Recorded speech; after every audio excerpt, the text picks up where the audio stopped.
Howdy, folks. As you may have noticed, if you're friended with me on Facebook, I'm back from my 5 events in 6 weeks tour of the Northeast and Midwest, and ran up about 3,900 miles. And so it's time to talk about what we're going to be doing over the next month.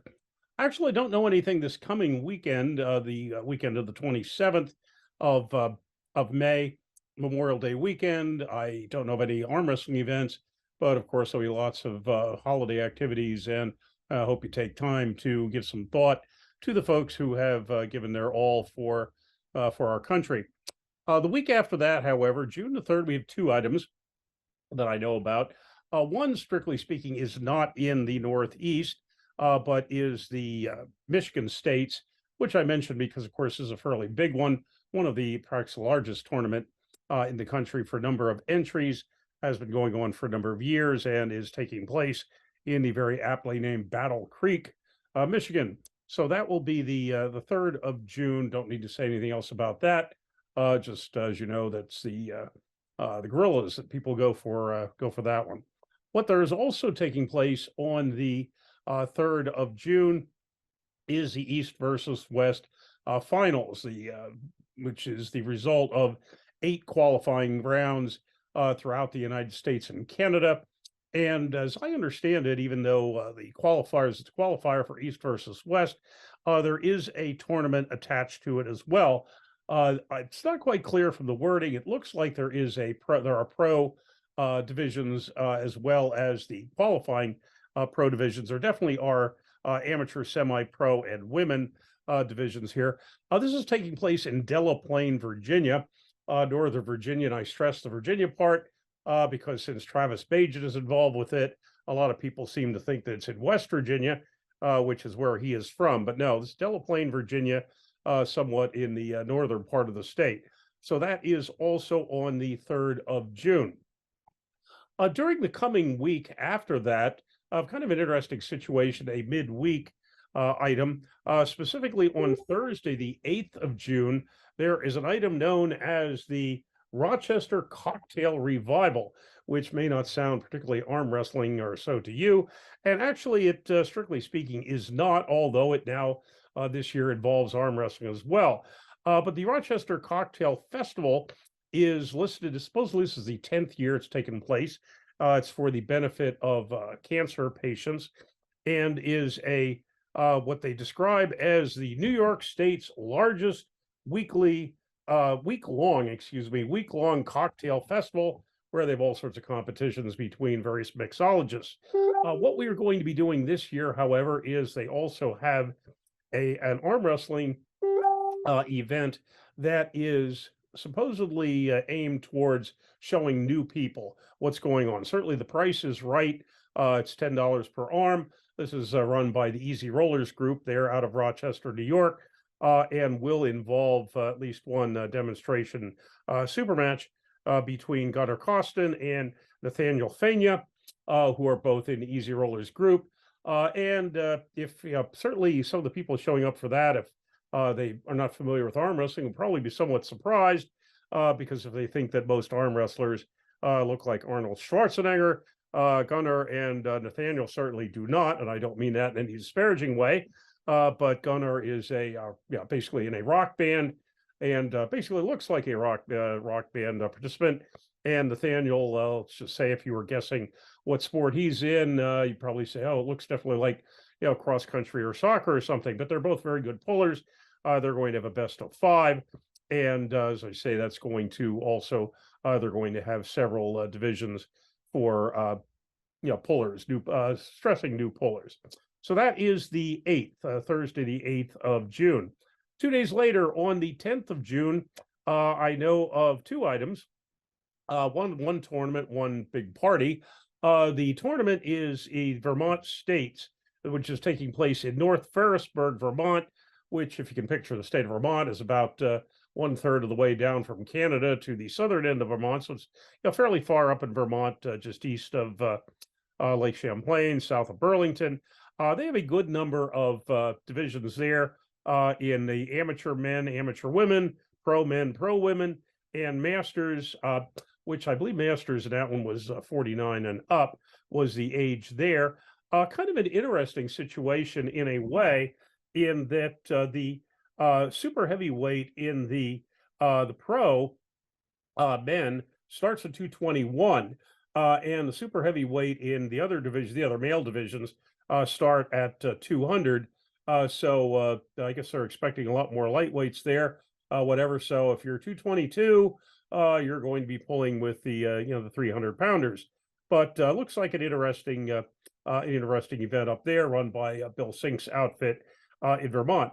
What I will be going to instead, however, is on June 10th, is the third summer kickoff barbecue, which is going to be a combination, barbecue, pool party, all sorts of challenge matches out on Long Island, specifically in Melville, New York.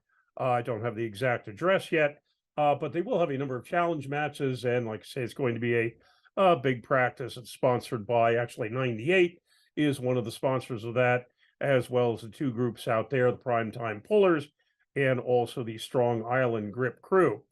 So that will be also on the 10th of June.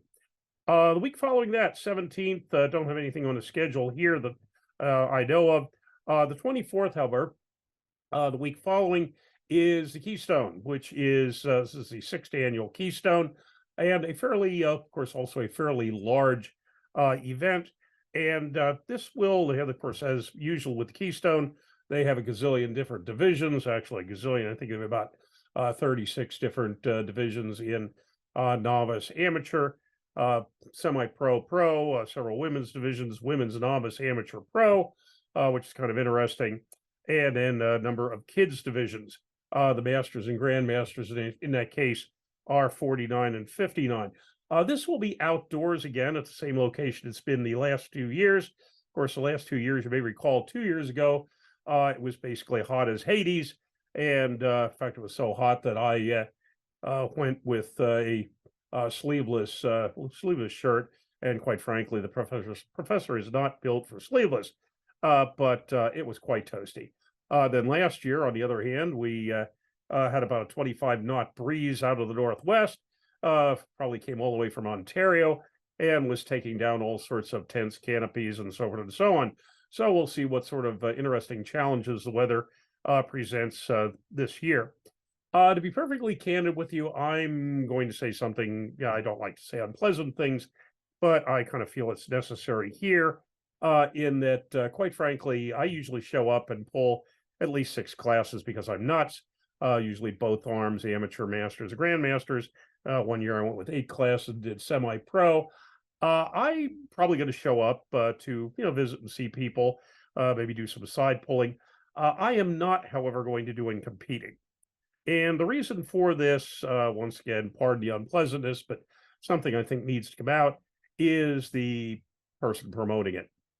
And I hasten to say the Harrisburg folks, the locals, are great people. No problem there. However, the promoter for that one, gent who's not going to be, doesn't have to be named here, but is from upstate New York, Syracuse area, has not been particularly friendly to 98. In fact, he's been involved in 3 of our events, the 2 Winter Blasts and the Fall Brawl in between them.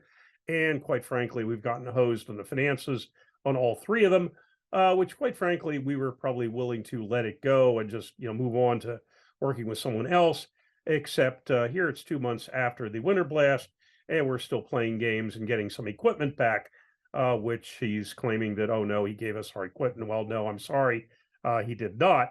And so, quite frankly, I'm just not about to, hand him any more of my money. So once again, like I say, pardon the unpleasantness, but I know there's a number of people that are not going to be going to the Keystones at all because of that.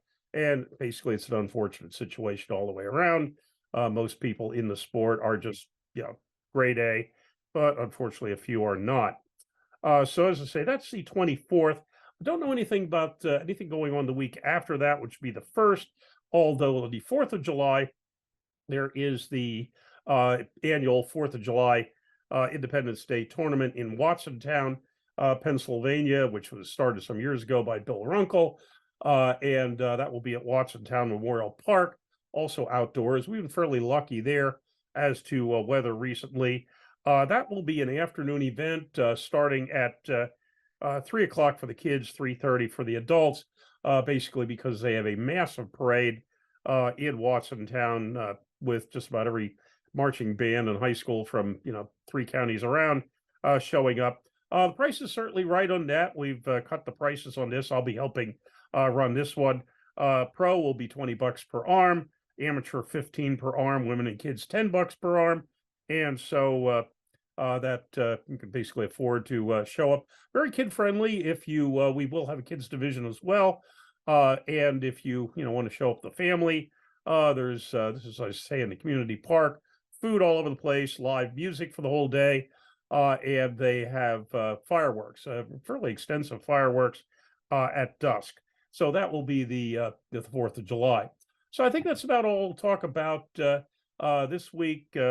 Covered July in our next monthly event. So once again, hope you have a good Memorial Day weekend and a good month of June. And I hope to see you at one of the events.